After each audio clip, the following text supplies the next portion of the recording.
وبركاته. انا كابتن عرفة من شبرا مصر.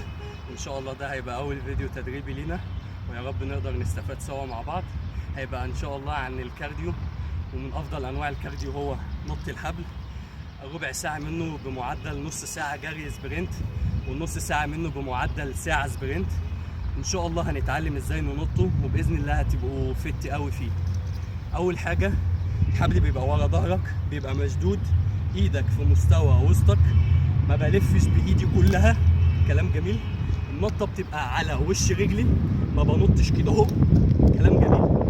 ان شاء الله مع التعود هتقدر تلعبه وهتبقى فت قوي فيه. استحاله من اول مره تقدر تلعبه وتبقى كويس قوي. لازم تغلط ولازم تقع ولازم الحبل ده يلسوعك ويشوي لك جسمك. كلام جميل. ان شاء الله مع بعض هنقدر نعمل. يلا 1 2 3 4 5 6 7 وهكذا.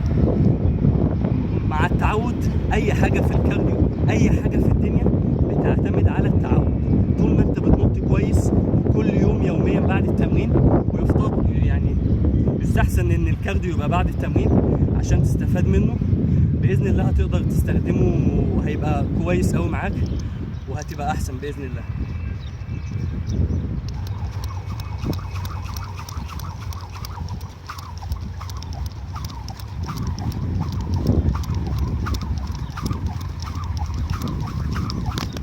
كل الكورسات اللي انا بعملها دي، لما الفت بتاعك يعلى وتبقى توب في نط الحبل، هتقدر تعمل الكورسات دي وتقدر تشكل بيه على اي اغنيه، وهيبقى جامد قوي، هتبقى مستمتع قوي بيه.